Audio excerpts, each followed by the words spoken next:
Le programme santé USAID s'inscrit dans le cadre de la coopération bilatérale entre le gouvernement du Sénégal et celui des États-Unis.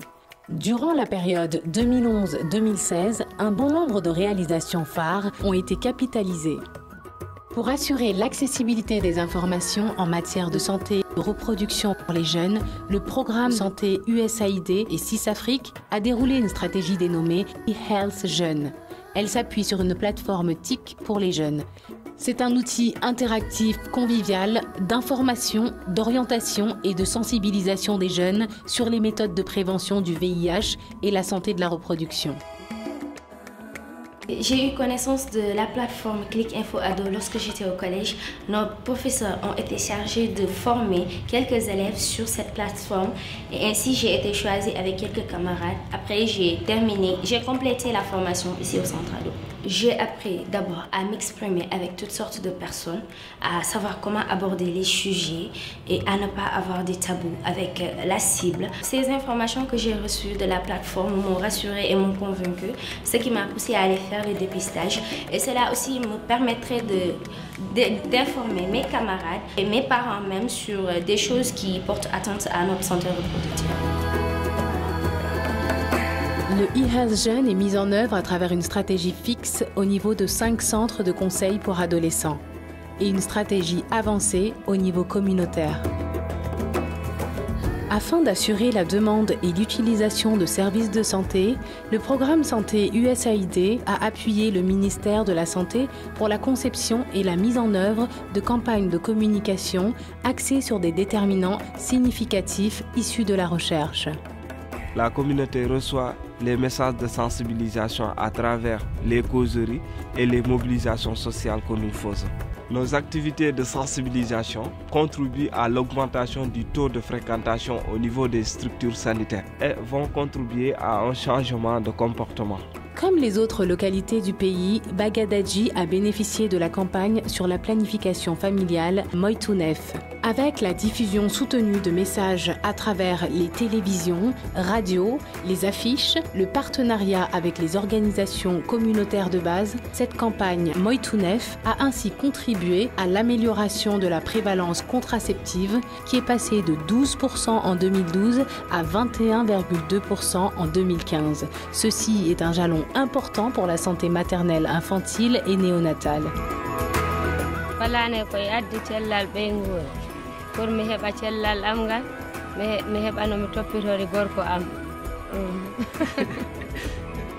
Depuis même pas de palane o menen hen ci nafaka addani men cella men nyawdi no yaani to hôpital pour debbo walla cukayel pour ñamde kalis Allah palane. Dans cette même dynamique, la composante santé communautaire a appuyé la mise en œuvre de la stratégie d'implantation des comités de veille et d'alerte communautaire pour la santé maternelle et néonatale. C'est une stratégie d'identification précoce et de suivi personnalisé des femmes enceintes, mères et nouveau-nés dans chaque localité.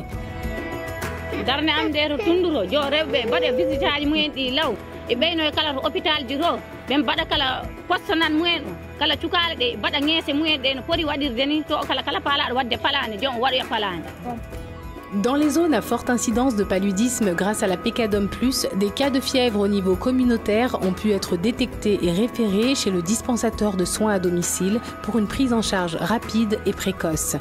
La Pécadom+ constitue une des stratégies phares pour la prise en charge des cas dans les zones qui ont difficilement accès aux soins.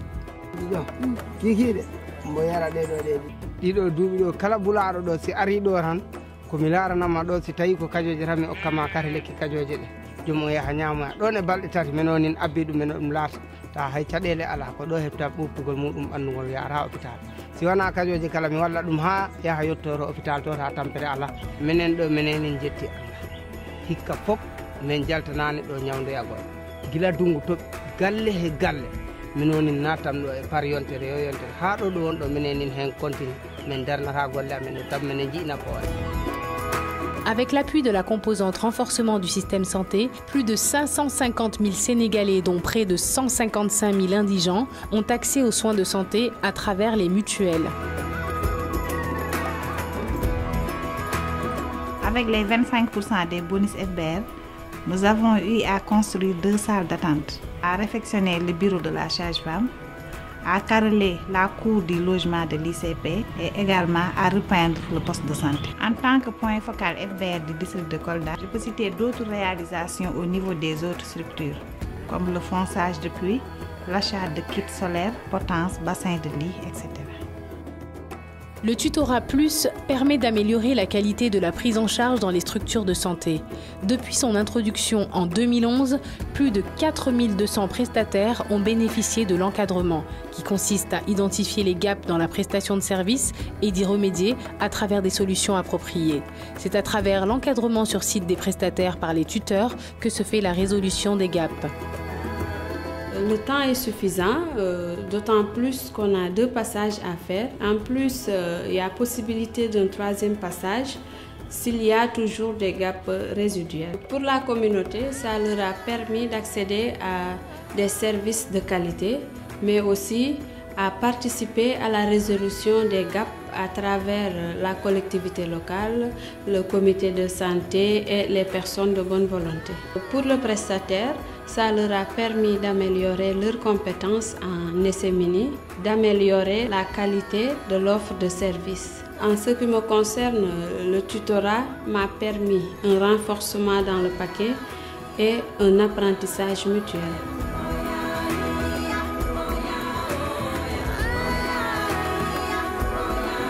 À travers ces interventions parmi d'autres, l'USAID a apporté une contribution à l'amélioration de la santé des populations sénégalaises.